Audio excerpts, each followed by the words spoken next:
The afternoon sun cast a faint glow over Washington, D.C. Caroline Leavitt, 27 years old, the youngest White House press secretary in history, was resting in her luxurious apartment near the White House. The small silver cross on the collar of her navy blue blazer, a mark of faith from New Hampshire, glimmered as she stood up. Suddenly her phone rang. President Trump was calling. "Caroline, there's a religious case at the D.C. local court. A group of Christians is suing because they were banned from praying in public. Go now, observe, report." His voice was urgent, leaving her no time to think. Caroline's tidy apartment reflected her discipline, documents neatly stacked, business attire prepared in advance. Today she opted for a simpler style: blazer, white shirt, black pants, but still wore the cross as a habit. As Trump's spokesperson, she was used to handling crises, but this was different. It touched her personal faith. Caroline quickly jumped into her sleek black SUV, speeding through the crowded traffic. NPR blared the news, but she turned it off, focusing on the unexpected task ahead. Before diving into the story, comment where you're watching from, and don't forget to subscribe so you won't miss the latest stories. Caroline Leavitt pushed through the glass doors of the D.C. local court, stepping into a stifling, chaotic space. The crowd's murmurs rang out like an off-key symphony. Citizens awaiting minor cases, traffic violations, contract disputes, mixed with the clacking of keyboards from the clerk's corner. She glanced at her watch, 2:53 p.m. Just a few minutes remained before the religious case hearing began, the one Trump wanted her to monitor closely. Caroline chose a hard wooden chair in the middle row, set down her document bag, and opened her phone to take notes. The silver cross on her neck glimmered under the fluorescent lights, but she didn't notice the eyes around the room fixating on her. The courtroom wasn't large, but its clutter made it feel oppressive. A middle-aged man in a t-shirt printed with "I am king" sat a few seats away, fiddling with his phone. To her right, a young woman wearing an oversized necklace, shinier than a chandelier, whispered to her lawyer. Caroline frowned. Clearly, dress code rules here weren't strict. She focused on her task, documenting details of the Christian group suing the government for banning public prayer in a local park. This was an issue Trump wanted to turn into a symbol for conservatives, and she was his eyes here. The wooden door behind the judge's bench swung open, and Judge Charles Hargrove stepped out. At 62, he carried a rigid demeanor, salt and pepper hair combed back, wire-rimmed glasses slipping down his nose, and a black robe pressed flat as if just ironed. The crowd fell silent as he sat, his cold, sharp eyes scanning the room. "All rise," shouted James Wilson, a tall black bailiff with a stern face. Caroline stood with the others, phone still in hand, her gaze studying Hargrove. He banged his gavel on the desk, signaling the start of the session. "This is a court of law, not a place to show off personality," he declared, his voice deep but cutting like a knife. Hargrove began calling cases swiftly. A man fined for parking in the wrong spot, $50, no argument. A woman late on rent payments, a light warning. Caroline took notes, noticing Hargrove ran things like a machine, efficient but cold. She glanced at the man in the "I am king" t-shirt. He stood to present a neighbor dispute, and Hargrove didn't mention his flashy shirt. The woman with the oversized necklace was called up too, no word about her jewelry. Caroline frowned again. Something was off. Then Hargrove's eyes landed on her. He stopped mid-sentence, his hand flipping through papers, stalling, his eyes behind wire-rimmed glasses narrowing as if recognizing something. "Miss Leavitt?" he said, his voice icy but with a hint of hesitation, clearly having recognized the familiar face from White House press briefings. Caroline looked up, unsurprised, standing with natural composure. The crowd turned to look at her, murmurs rising as a few others recognized her too. "That cross," Hargrove pointed at her neck, his tone rigid.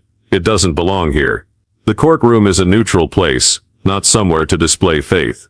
Caroline glanced around. No prohibitive sign hung on the walls. She replied, her voice clear and confident. "I'm Caroline Leavitt, White House press secretary, here to observe a case for work. This is a personal item, protected by the First Amendment, violating no rules." Hargrove squinted, his face reddening.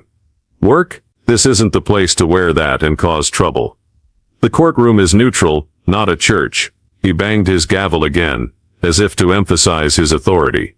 James Wilson, the bailiff, stood near the bench, tilting his head to observe. Mrs. Thompson, the middle-aged court clerk with her hair in a tight bun, stopped typing, glancing at Caroline with curiosity. The man in the t-shirt and the woman with the oversized necklace whispered to each other, clearly surprised that Hargrove didn't notice them. Caroline stood still, gripping her phone tightly. She realized instantly, Hargrove wasn't just targeting her, but the cross itself, a symbol he seemed to despise. "Sir, I have the right to wear it under the First Amendment," she said, her voice calm but firm. Hargrove cut her off immediately. "Don't lecture me on the law. Step up to the bench, now." The crowd held its breath. Caroline took a deep breath, stepping up to the defendant's stand, her heels clicking lightly on the old wooden floor of the D.C. local court. The room fell silent, all eyes fixed on her. The silver cross on her navy blazer collar glimmered under the lights, like a small flame amid an approaching storm. Judge Charles Hargrove sat elevated, his eyes behind wire-rimmed glasses narrowing further, his face growing red with anger. "So what are you doing here with that thing, Miss Leavitt?" he asked, his voice low but sharp as a razor, clearly trying to maintain an air of authority. "Sir, I'm here on duty, and have the right to wear it," she replied, still clutching her phone, her thumb discreetly switching on the recording mode. Hargrove banged his gavel on the desk, the sound echoing through the room. "I've seen plenty of people like you, thinking faith gives them the right to disrupt anywhere. This is my courtroom, and I say it's not allowed." He leaned forward, gripping the gavel tightly. "Do you know this behavior is contempt of court?" Caroline furrowed her brow, quickly glancing around the room. The man in the I Am King t-shirt sat there, unnoticed. The woman with the oversized necklace whispered to her lawyer, ignored. Yet her tiny cross was the problem. "Sir, I'm not disrupting anything," she replied, her voice still steady. "I'm here for work, and my attire doesn't affect anyone. If you have a specific ban, I'd like to see the written rule." Hargrove smirked, a cold, humorless grin. "A rule? I am the rule here. You walked into my courtroom with that, disrespecting the law. And now you dare demand a document." He banged the gavel again, so hard that Mrs. Thompson, the clerk, stopped typing and looked up with concern. The crowd began to murmur. An older man in the back row shook his head, whispering to his neighbor, "That necklace over there's bigger, why's no one saying anything?" James Wilson, the bailiff, stood near the bench, tilting his head to observe. He'd worked here 15 years, and Hargrove's focus on Caroline felt familiar, not the first time he'd seen this bias.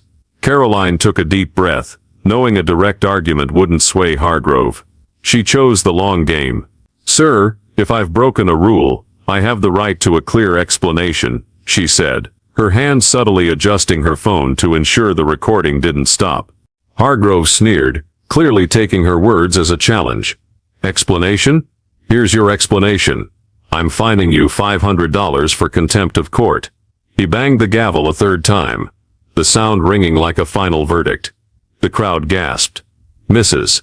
Thompson looked up, fingers pausing over the keys, her eyes uneasy. $500? A young woman whispered to her friend. "Just for a cross?" The man in the I Am King t-shirt let out a small chuckle but quickly silenced himself as Hargrove glared his way. "You'll pay it today before you leave," Hargrove continued, his tone like a lecture. "Maybe this fine will teach you to respect order. This isn't a church, Miss Leavitt, nor a stage for your performance." He leaned back, smug, as if he'd just won an unchallenged fight. Caroline stood still, her sharp eyes fixed on Hargrove.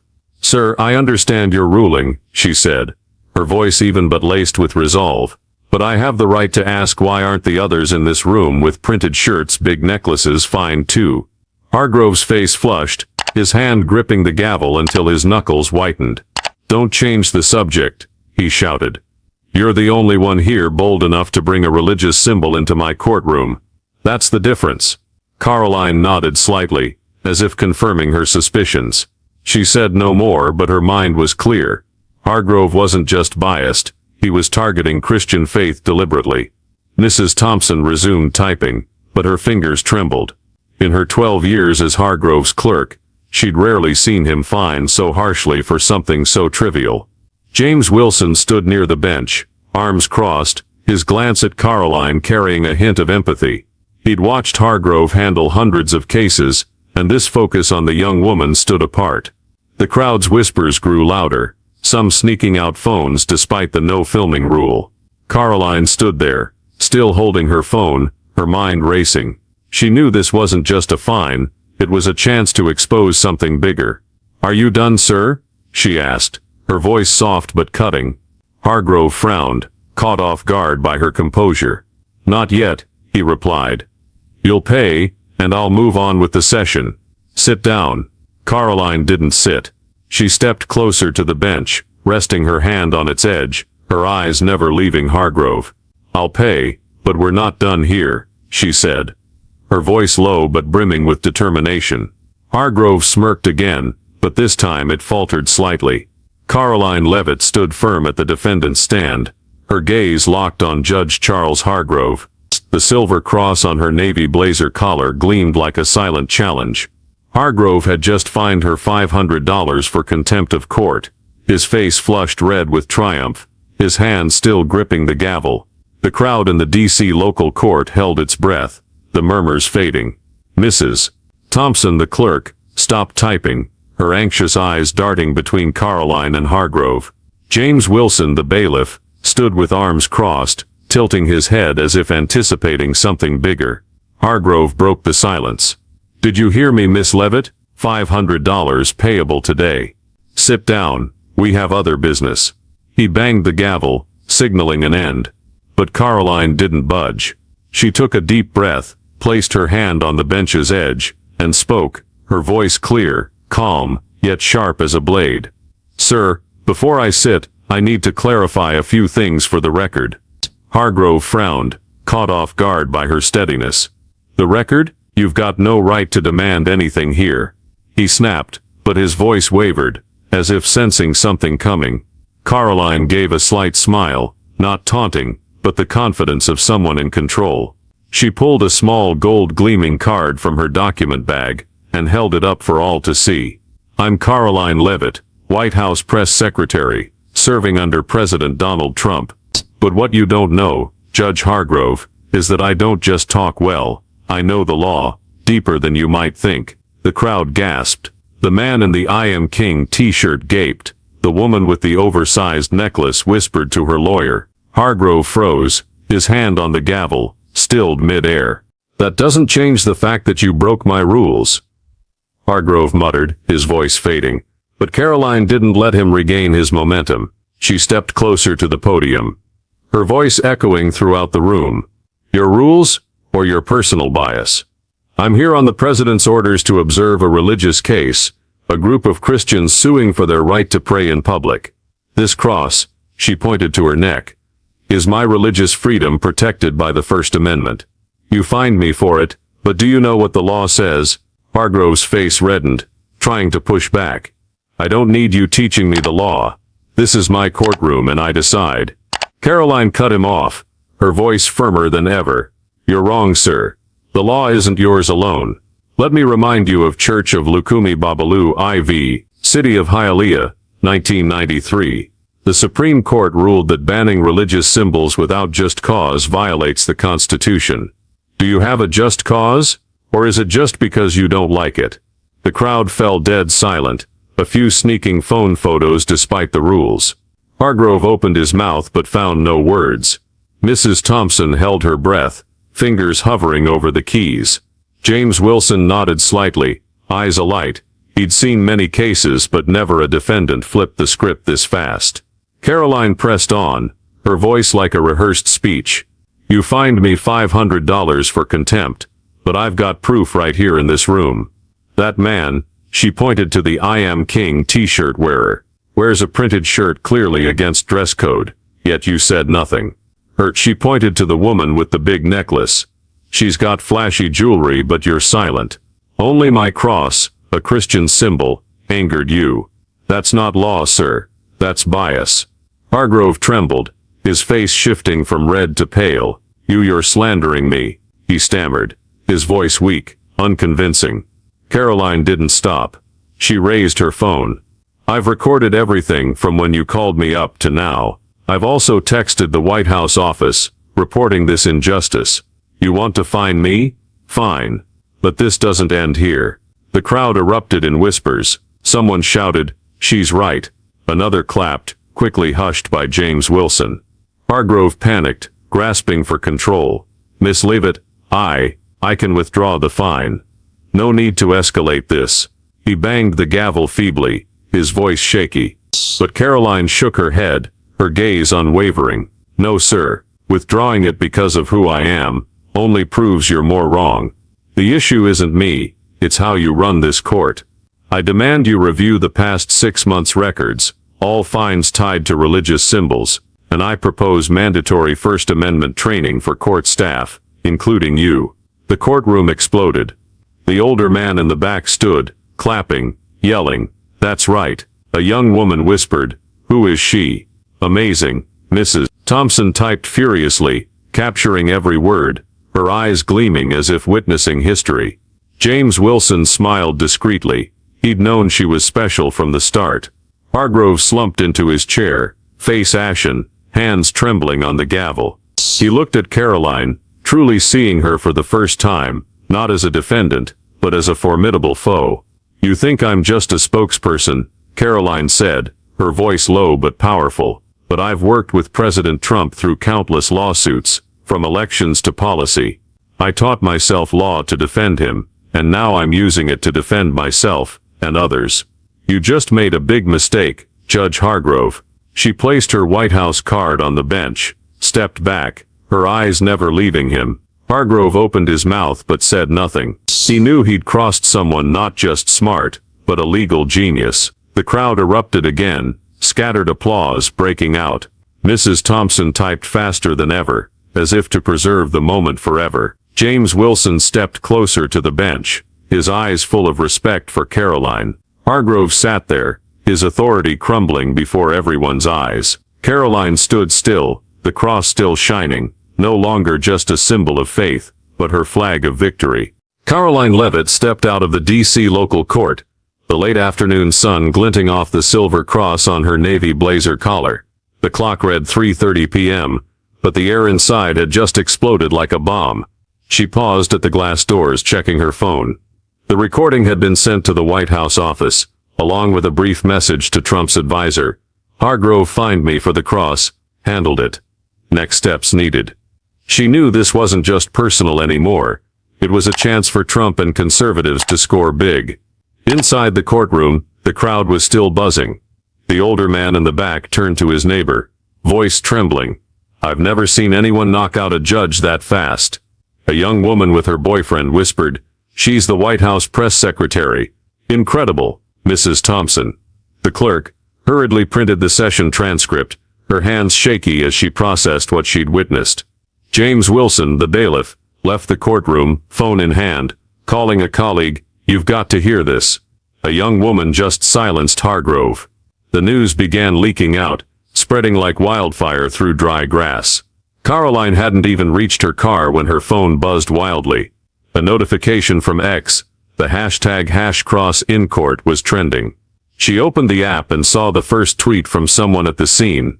"Judge fines White House press secretary $500 for wearing a cross. She fights back with the law, leaves him speechless." #CrossInCourt. Within 10 minutes, hundreds of comments poured in. "Who is she? Unreal. Hargrove's done." A major conservative account tweeted, "Proof the system's against Christians. Thank you, Caroline Leavitt." She gave a small smile, knowing this wave was just beginning. At 4 p.m., President Trump jumped in. He posted from his personal account, "Caroline Leavitt, my amazing spokesperson, just taught a leftist judge a lesson on religious freedom. Legal genius, we won't let them suppress faith." The tweet racked up over 50,000 retweets in 30 minutes. Conservative outlets like Fox News pounced, running headlines. "White House press secretary faces off with judge over cross and wins big." Caroline got a call from Trump's senior advisor. "You did great," his voice beamed.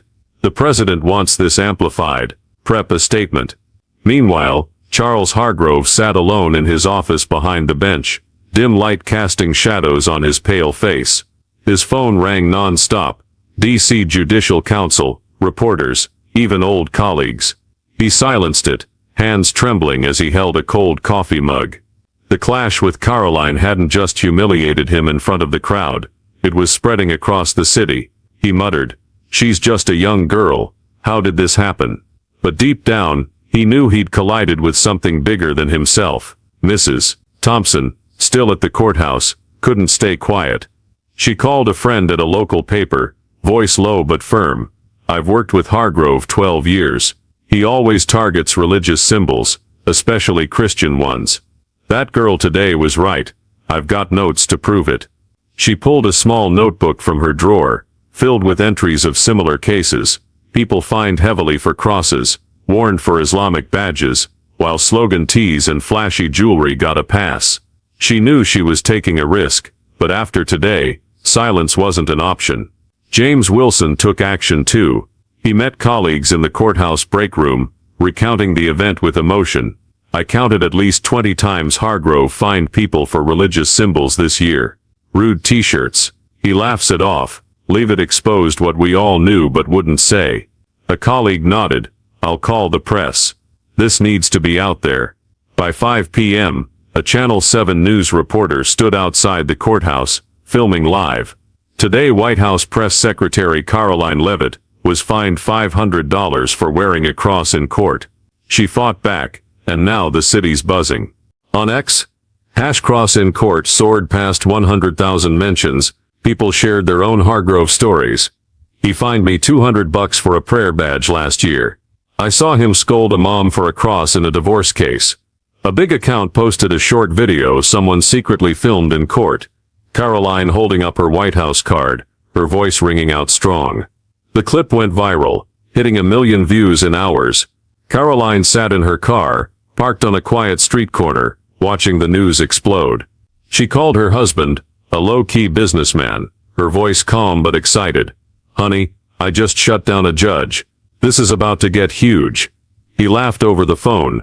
"You always pull off crazy stuff. Stay safe." She nodded, hung up, and opened an email from Trump's office. "Prep for a press conference tonight. We're turning this into a win." At home, Hargrove turned on the TV, seeing his face on the evening news. Judge faces backlash after fining press secretary. The bold headline flashed. He switched it off, hands shaking. The Judicial Council had called, demanding he explain himself by morning. He knew his 30-year career was teetering, all because of a 27-year-old and her tiny cross. The next morning, the D.C. Judicial Council's office buzzed like a beehive. News of Caroline Leavitt and Judge Charles Hargrove had swept through Washington, forcing the council to launch an urgent investigation.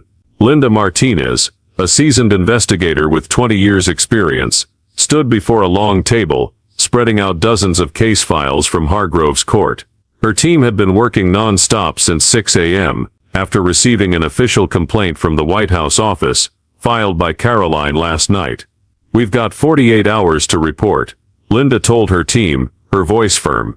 "Find everything tied to Hargrove and religious symbols."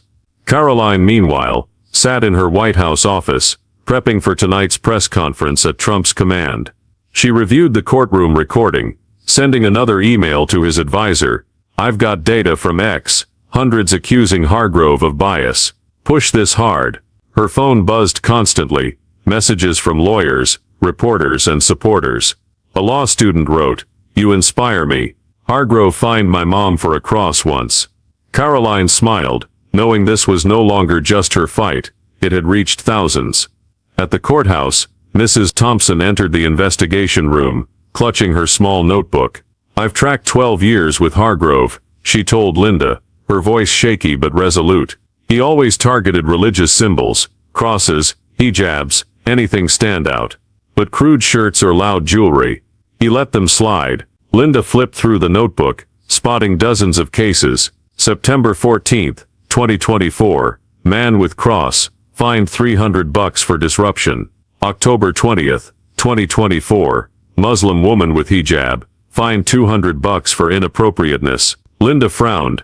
"This is gold. Thank you." James Wilson showed up too, offering a handwritten statement. "I've been a bailiff there 15 years, he said. "Hargrove fined people with religious symbols, 3 times more than other violations. I counted once in a day. He hit 5 people for crosses, but ignored 3 in vulgar shirts."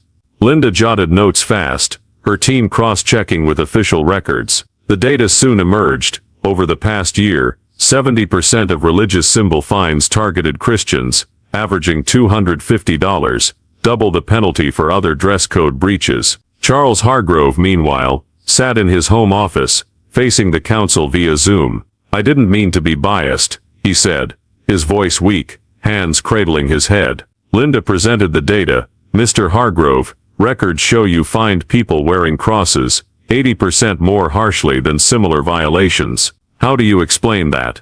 Hargrove fell silent, eyes downcast. He recalled Caroline, her steely voice, her sharp reasoning about the First Amendment. "I didn't realize," he mumbled. "I thought I was maintaining order." By noon, Linda's preliminary report was complete.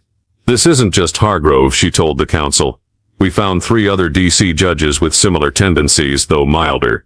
But Hargrove is the clearest case, bias against religion, especially Christianity." The council ordered Hargrove's immediate suspension, pending a final ruling. News leaked out, and X erupted again. #cross in court. Hargrove suspended. Caroline Leavitt shakes the system. A conservative account posted, "Trump's legal genius wins again." Caroline stood before the mirror in the White House briefing room at 6 p.m., adjusting her blazer, the cross still gleaming. Trump walked in, clapping her shoulder. "You made me proud, Caroline. Tonight we show them religious freedom is untouchable." She nodded, stepped to the podium, camera flashes firing non-stop. "Yesterday I was fined for wearing a cross, not because I was wrong, but because a judge thought he was above the law," she said, her voice resonating. "I fought back not just for me, but for everyone treated unfairly for their faith." The press crowd buzzed, questions flying, but she answered calmly, citing law and X data. Hargrove watched the briefing on TV, hands trembling. He turned it off, sitting in darkness. His phone overflowed with messages, colleagues distancing themselves, reporters hounding him. But what shocked him most was Thompson and Wilson's testimony. People he'd trusted. He opened his laptop, searching the Church of Lukumi Babalu I ruling Caroline mentioned. Reading it, he sighed. "She's right. I was wrong." For the first time in 30 years, Hargrove felt small. He called the council, voice hoarse. "I'm resigning. But I want to help fix this." The next day, Hargrove appeared at a small council meeting, no longer in a judge's robe. "I didn't see my own bias," he said, eyes red. Caroline Leavitt opened my eyes. "I want to join the training, so no one repeats my mistakes." Linda nodded, noting Hargrove's turning around. Could be useful. The news spread, sparking debate. Some on X mocked, Hargrove's faking it. But others supported, at least he admits fault rare. Caroline, back in her office, got an email from Linda. "Hargrove resigned, agreed to train. You changed him." She glanced at the cross in the mirror, smiling. The case she'd come to observe, the Christian group suing the government, was now just a small part of a bigger story. She'd turned an ordinary day into a spark for change, not just for Hargrove, but for the whole system. Just 4 days after the incident, at the D.C. local court, the atmosphere in Washington shifted noticeably. Caroline Leavitt stood in her White House office, gazing out the window at Pennsylvania Avenue. The silver cross on her navy blazer collar still shone, now a symbol of a movement bigger than she'd imagined. Her phone buzzed with messages, from Trump, conservatives and everyday people, thanking her for speaking up. An email from the D.C. Judicial Council had just arrived, new regulations passed. "Thank you, Miss Leavitt." She smiled, knowing this victory wasn't hers alone. After the lightning-fast investigation, the council issued new rules for D.C. courts. No bans on religious symbols, unless they genuinely disrupt, and all staff, from judges to clerks, must undergo mandatory First Amendment training. Linda Martinez, the lead investigator, stood before the council, stating, The Hargrove case shows we need more transparency. Training is the first step. A new plaque went up outside the courthouse, inscribed religious freedom, a right beyond violation. Caroline saw the news on X, where #cross in court still trended. DC changes laws thanks to Caroline Levitt. Charles Hargrove, no longer a judge, appeared at the first training session. He stood before dozens of court staff, voice raspy but sincere. I thought I was fair, but I was wrong. Caroline Levitt taught me to look at myself. Don't let bias blind you. The crowd was quiet, some nodding. Mrs. Thompson, now appointed to oversee the court's transparency program, sat in the front row taking notes. James Wilson, leading training for court bailiffs, added, "We're the eyes and ears here. If we see injustice, we speak up." Hargrove watched them, knowing he was making amends, a small but necessary step. Caroline hung the $500 fine receipt in a glass frame on her White House office wall. It wasn't just a memento, it was a reminder of one person's power to stand up. Trump walked in, clapping her shoulder. "You're a star, Caroline. The religious freedom crowd loves you, and so do I." He laughed heartily, voice booming. "We just won big, keep the momentum going." She nodded, prepping for her next speech at a conservative event in Virginia, where thousands waited to hear the White House's legal genius. The incident's impact stretched beyond D.C. states like Texas, Florida, and Ohio began reviewing their own court rules. Texas's governor tweeted, "Thanks to Caroline Levitt for reminding us about religious freedom, Texas will follow." A group of Florida lawyers filed for similar training, citing #cross in court. On X, people posted photos wearing crosses, Islamic badges, or Buddhist bracelets, captioned, "My freedom, no one can ban it." Caroline read these posts, pride swelling. She hadn't expected one courtroom moment to ignite such a movement. The next day, Caroline stood on a stage in Virginia before a crowd of 5,000 waving religious freedom banners.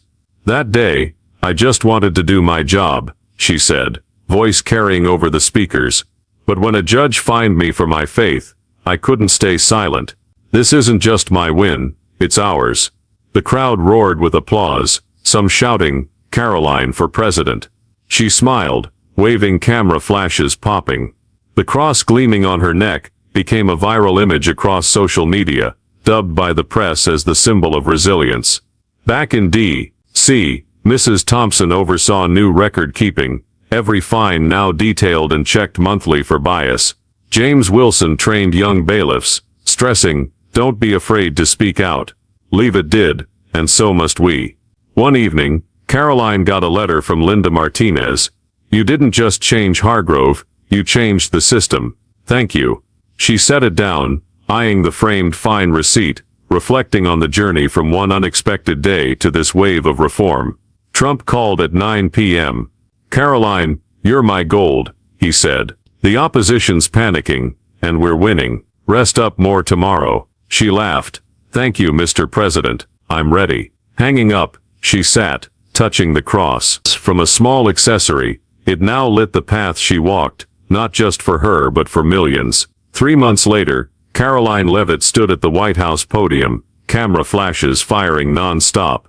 The silver cross on her navy blazer collar gleamed, now a familiar symbol to millions.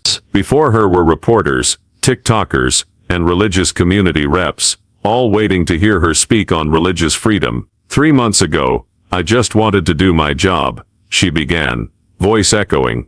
"But when a judge fined me for my faith, I stood up, not just for me, but for all of you. Today, we've changed the system." The crowd clapped, some holding #cross in court signs. Outside, the D.C. local court now had a new plaque in its lobby. "Justice honors all faiths." She received a letter from a young law student. "Miss Levitt, I was scared to fight. But your cross case gave me courage.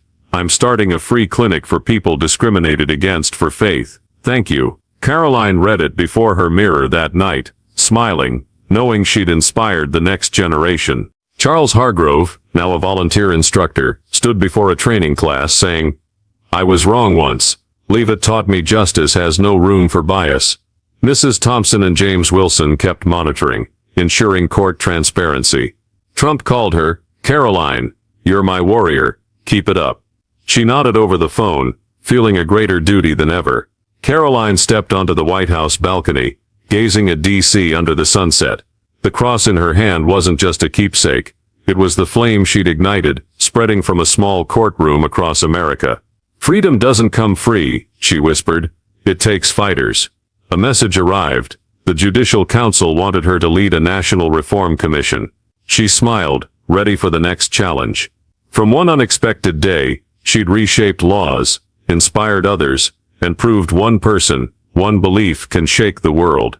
The story judge finds Caroline Leavitt for wearing a cross, only to discover she's a legal genius, reflects real tensions in today's U.S. society, especially the clash between personal freedom and systemic power.